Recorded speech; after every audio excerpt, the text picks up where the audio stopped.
So, welcome back to the next episode of the Let's Chat Derbyshire podcast, where we talk about mental health, suicide prevention and neurodiversity.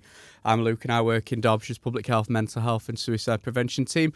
We hope you're doing well today, and we're lucky enough to be joined by Rob. Hiya, Rob. Hiya. And we're going to be talking around lived experience in LGBTQ communities and the importance of allyship and how we could all become an ally, support each other, and then hear about Rob's experiences. So if you're not already, please do like and subscribe to the podcast. If you comment on it, it'll help reach other people in Derbyshire as well. So it's really important that we can support and do that. Just before you introduce yourself, Rob, we like to start off by hearing how you're doing out of 10 today. So yeah, how are you currently feeling? Good. Well, I think I'm feeling pretty good today. As in life, always there's kind of ups and downs, isn't there? And it varies day to day, but definitely on a good today. So not least for cycling in today. So it's kind of that fresh air, that exercise, that getting up Bank Road, that kind of definitely sets you up for a good start. That's great. Yeah, and as well, first time meeting you in person, which is great. So so I'm looking forward to today's talk as well. So good. No, it's good. Really good. Yeah, and it's the weather's a bit worse today, isn't it? But yesterday, the weather was lovely, wasn't it? So getting out, being able to enjoy it, was really nice. If you wouldn't mind just giving a bit of introduction about you, a bit of your history, where you're from, and just a bit of that introduction. Yeah. So cool. So obviously my name's Rob. I'm a Brummie born and bred. So I'm not a Derbyshire lad or local to Derbyshire. I'm of a certain age. So I was born in the 70s, grew up in the 80s. Yeah. Went to just a local comprehensive school. Was kind of quite a quiet kid, quite thoughtful, kind of quite arty, not particularly sporty. But that was kind of a bit of a family thing anyway. My dad wasn't into football, so he never took us to a football match as kids, and my granddad before wasn't into football, so he'd never take my dad. So kind of a bit of a generational thing there. My brother's not into it either. But certainly, moving to secondary school, then it was all very kind of, this is what boys do, it's football. This is what girls do, it's gymnastics. And I was rubbish at football. Didn't know the rules, couldn't kick a ball. But the outset of that really was that straight away, you get singled out, you get bullied, and some of the words that then and probably still now people use to do that is they describe you as a puff and a girl and all this kind of stuff. And I suppose it was interesting, the dynamic in the family is for me, and that's the type of person that was, that kind of upset me. And then people could see I was upset, and that obviously just gives the bullies then more fuel to do it. Where my brother was kind of, and still is, very kind of like things just wash over him. He's like, not bothered what you say and whatever. But I suppose then as I kind of started to grow up as well, and I also grew up in a church-going family where things around being gay was very much kind of frowned upon.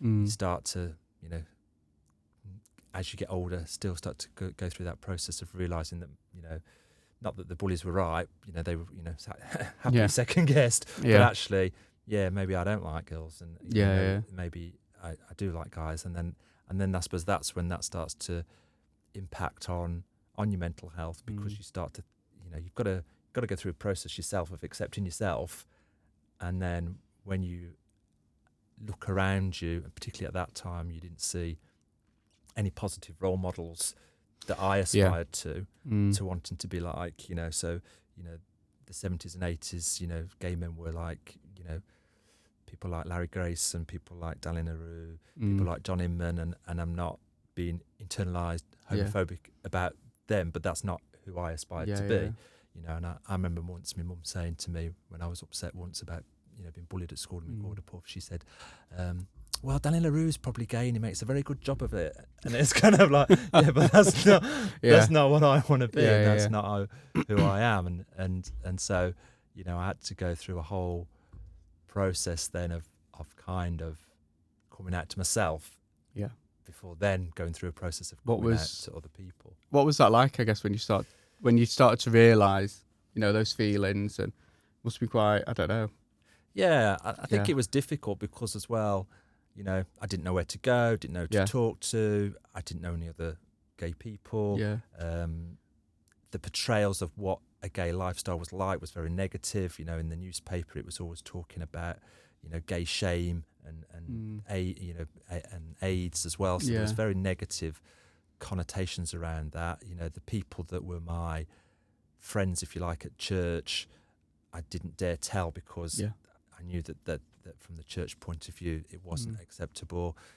I didn't want to say anything. There was nobody at school to talk about because it was just validating what they'd already said. You know, so it was like, well, I don't know who to kind of turn to. And I suppose I just lived in the hope that I'd meet the right girl, and it was kind of like that was just not happening. You know, and you know, and I was trying to live up to an expectation that was the lifestyle that I should be having. That I should be having a girlfriend, that I'd be getting married, you know, and having kids, because that's what normal was, if you like, and actually therefore I wasn't normal.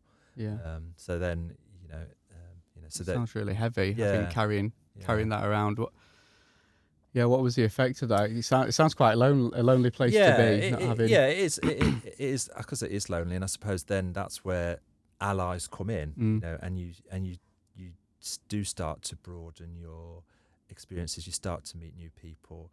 I suppose in a way, my first ally was my sister, who was actually ironically 7 years younger than me, but she took me to my first gay club, and it was like, oh wow, this is what it's like. This is what it's about. And it's kind of like, you know, it's kind of like the penny dropping. And I suppose then after that, there were friends and confidants who I, you know, kind of spoke to, and then, you know, started to go out and explore things with different people to the point where I finally met my first ever boyfriend. But then that just created more difficulties in some respects, which was around then, how do I go about telling people this now?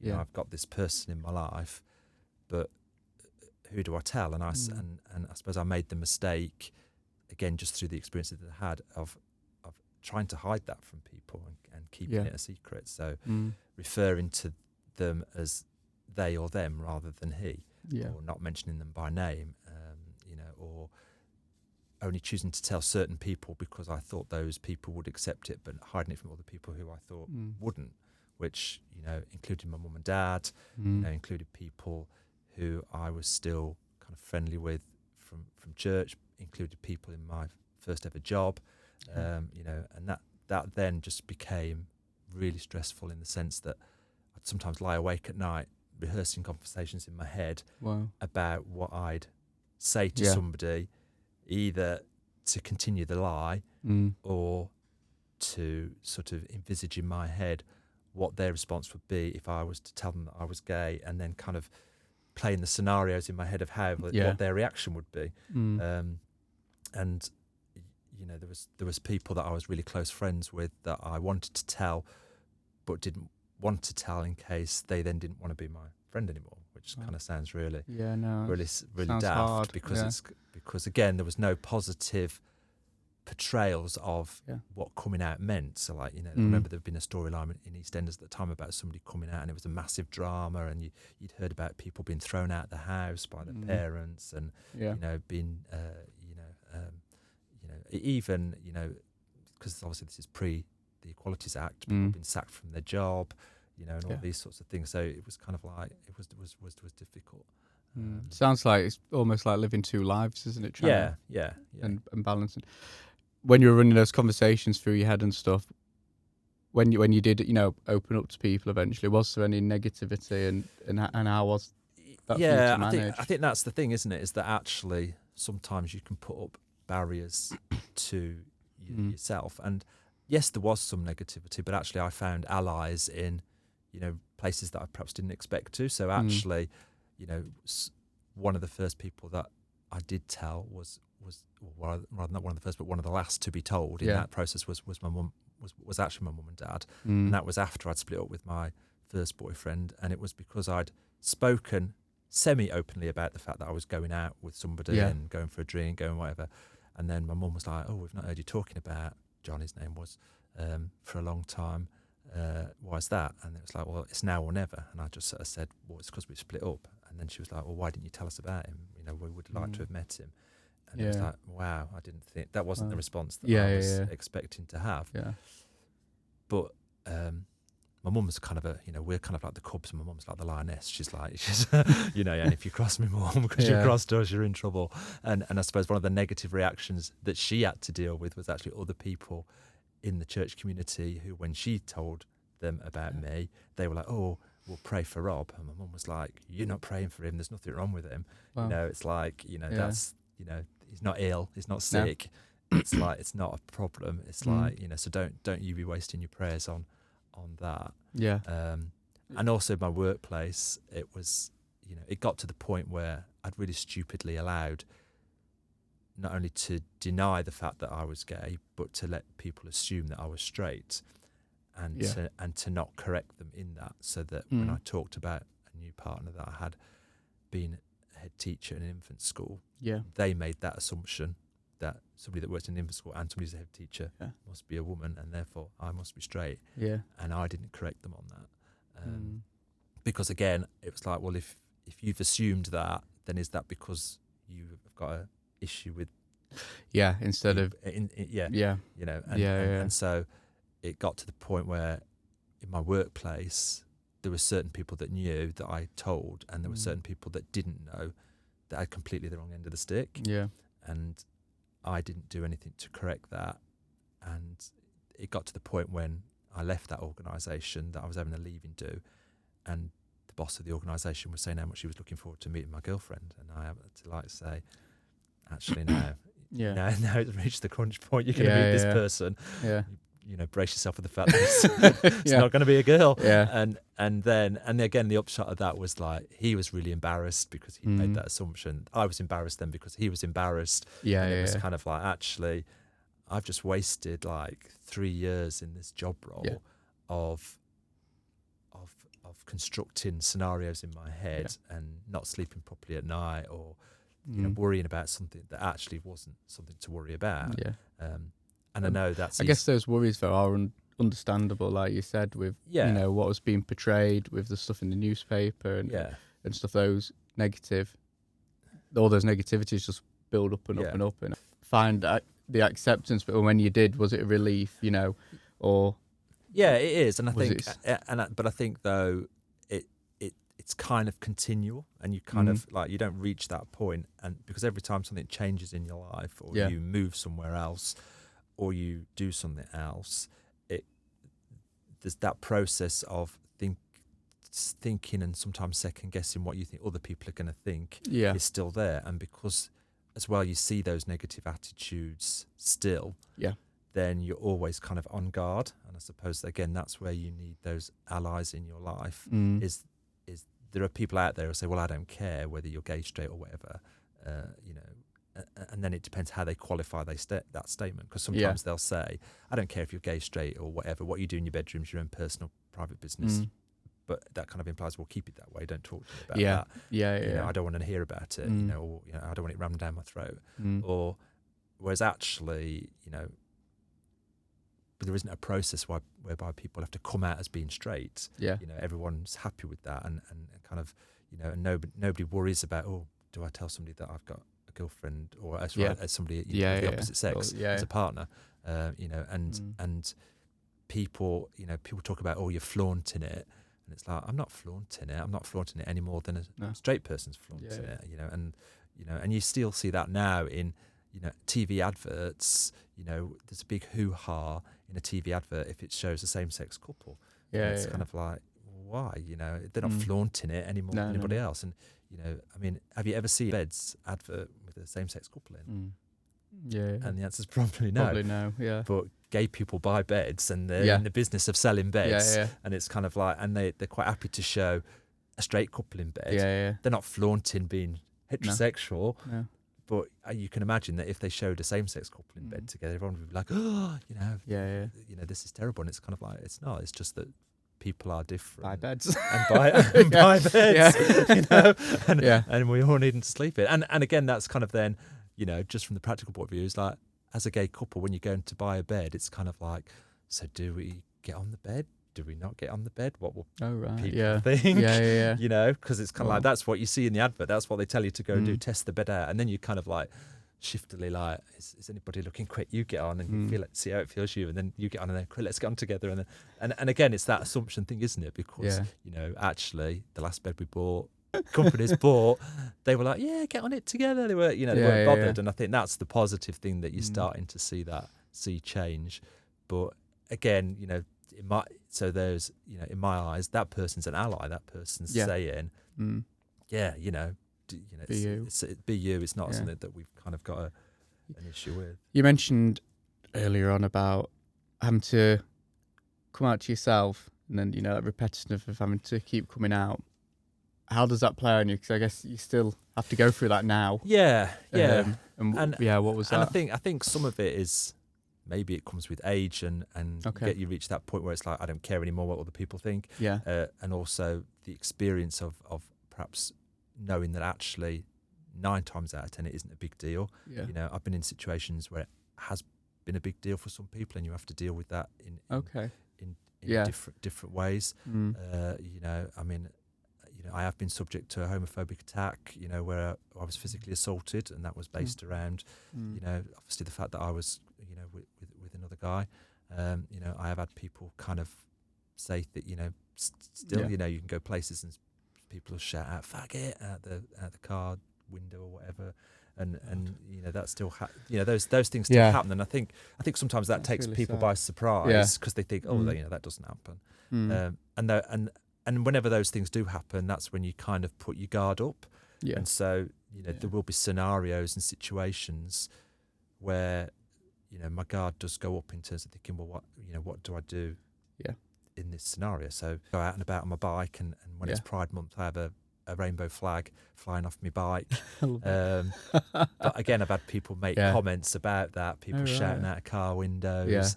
You know, people, you know, and some of it's bravado, but some of it you don't know, and you kind of think, you know, and again, it's like, how do I respond? Do I shout something back? Do I ignore it? You know, do I carry on? And again, I suppose that's where you need those allies around you, don't you?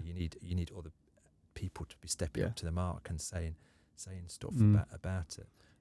So yeah, you know, like moving to the village that I moved to, you know, and it's 20 years ago now, but we were like, oh, you know, again, are we going to be the archetypal only gays in the village? What will people think? You know, but actually, nobody cares. You know, and I think one of the, you know, great testaments, I suppose, to working where I work, you know, when I had my civil partnership, was actually people came to my civil partnership and celebrated that civil partnership like anybody else's. Yeah. And we had a night out for going out for drinks like anybody else. And actually, the only question that was asked was, Rob, is this going to be a stag do or a hen do?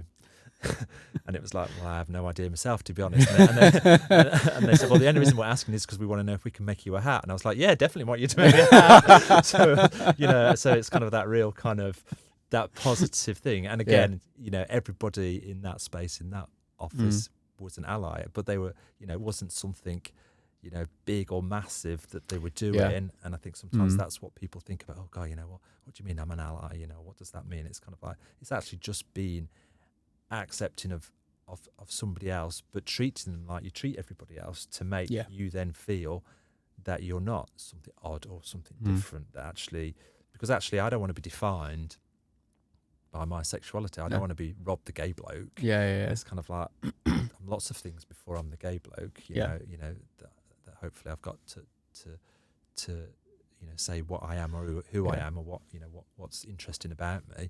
Because actually being gay is probably the least interesting thing about me, but I suppose it is a part of me, and it does have an influence on that. And again, I think that's what people sometimes say. They say, oh, why are people banging on about being gay? And it's kind of like, but if you look around society, there are still people that are hiding themselves away. It still sounds really hard. I think we were saying before, weren't we?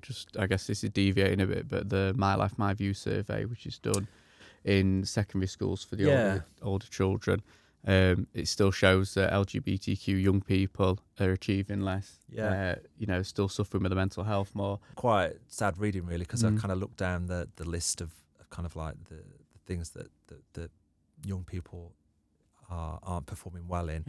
And it's kind of like, it kind of feels like nothing's changed. That's exactly what I was experiencing in the 80s. I mean, I'd hope that there are some positive things. You know, when you see things on the TV like Heartstopper on Netflix, you know, it's kind of a real positive portrayal of being a young person in a school, but it's kind of like actually how much of that is really still fiction. And, you know, and although it gives that kind of, I mean, I watched it and it was kind of like I almost mourned for my own teenage years, because that's how I'd love to have spent my teenage years. But it makes me wonder, like in view of like the My Life, My View survey, there are still young people who watched that and thinking, I wish I had that, because that's not my experience. That's not what my life is like. And I think that's what you kind of have to recognise. And I suppose in a way I recognise that privilege in myself. You know, I've got parents who I would say are my greatest allies, you know, and have supported me throughout. But obviously there are people, and you still hear stories of people being thrown out by their parents because they don't agree with it. You know, I've worked in workplaces where it's been accepted and I've not been bullied for it, but I know, you know, that there are still people who are doing what I did 20 odd years ago, still hiding away, still trying to live that double life, not telling other people about it. And, you know, and because they're doing that, I suppose that's why I kind of feel sad but passionate about wanting to change that and put myself forward to talk about that, because actually you don't deserve to be in that position, and you know, and it's not a way to live your life to if it puts that mental strain on you. I'm not saying that everyone's got to be out and, you know, whatever, you know, that's your personal decision, isn't it?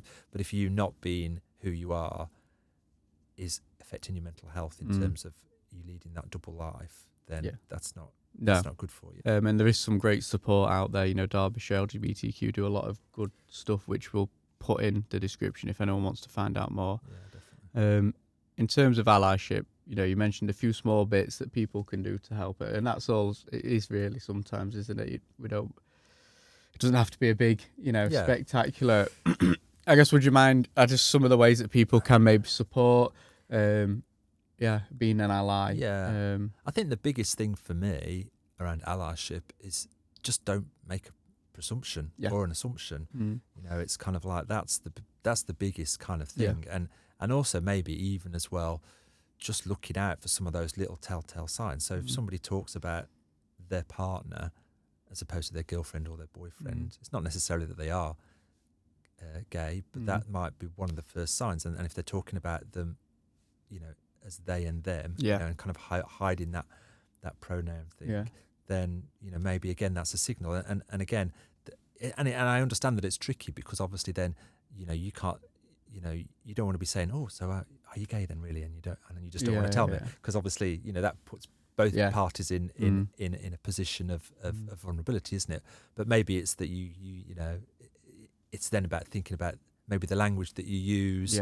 You know, if in your office there's that kind of banter, you know, and again, it can often be around sport particularly. But you know, if a particular team plays badly, you know, they've played by like a bunch of girls, or they've played like a bunch of buffs or whatever, and that, you know, if there's that acceptance of that language in the culture or the places that you surround yourself in, then it's kind of like, well, just check yourself on that, because there could be people listening in on that who are like clocking that and going, okay, right, these people here aren't people that I'm going to want to open up to. And actually then it becomes, well, this is a scenario that I either withdraw myself from, or I shut myself away from, or I create a persona, or, you know, don't hide that thing from it. You know, and, you know, people, you know, I always think about it, put the boot on the other foot. You know, if you were coming to work, and, you know, would you not talk about the fact that you've got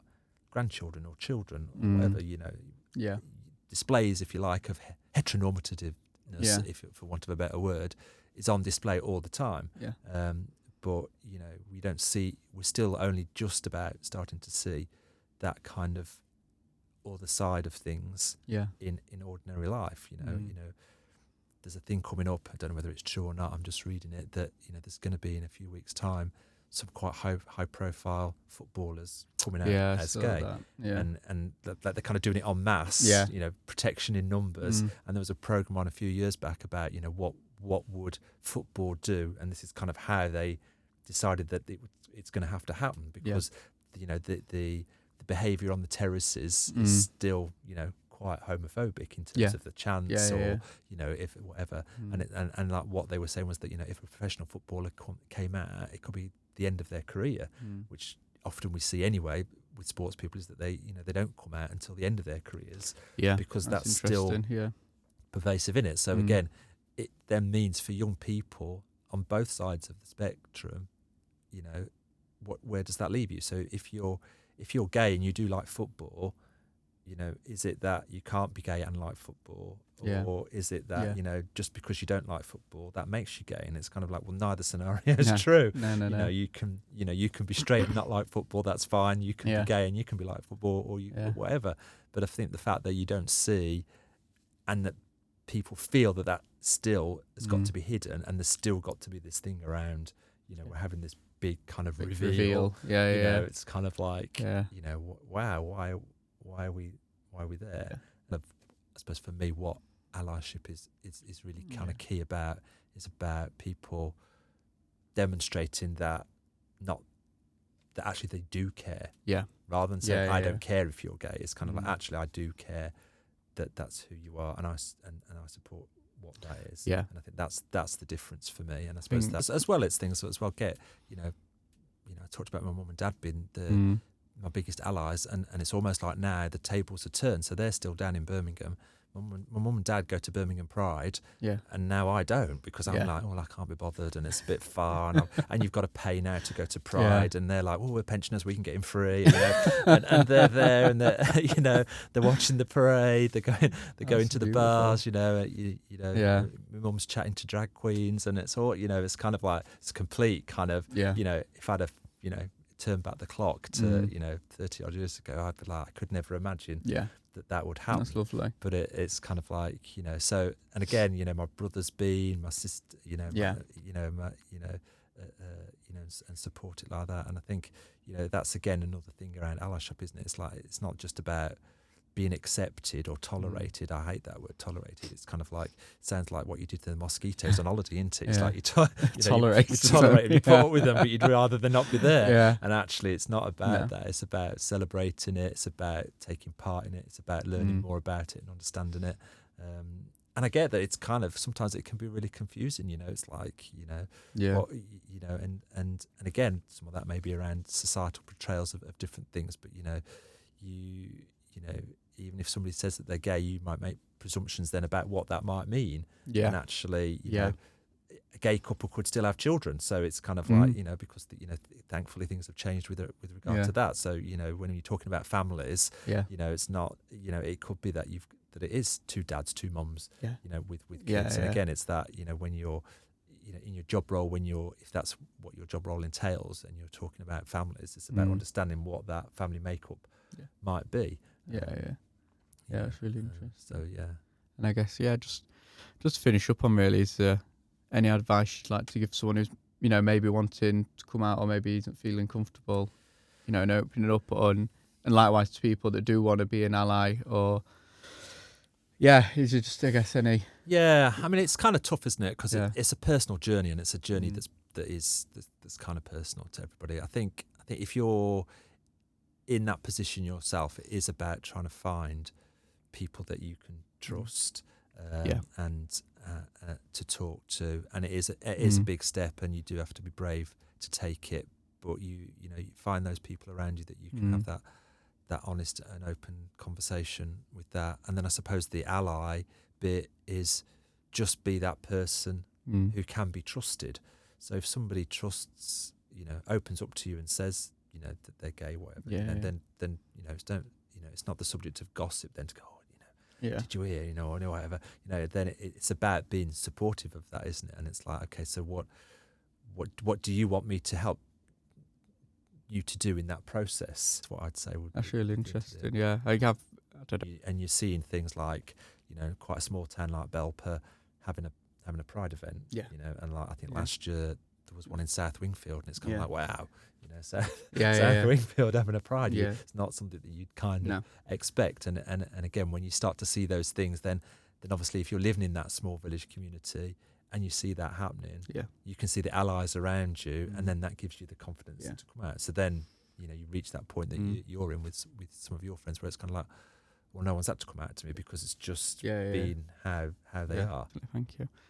Lovely. No, thank you very much. Cheers. It's been great to speak with you, and thank you for being so open and sharing, you know, so much with us. It's been really interesting. So yeah, you've been listening to the Let's Chat Derbyshire podcast. Don't forget to like and subscribe, leave a comment and review, and check out on social media at DCCMHSP. Like I said, we'll pop some information in the bottom regarding Derbyshire LGBTQ around the support they can offer. Maybe find a bit more information as well of maybe how you can support yourself but support people you know. Thank you.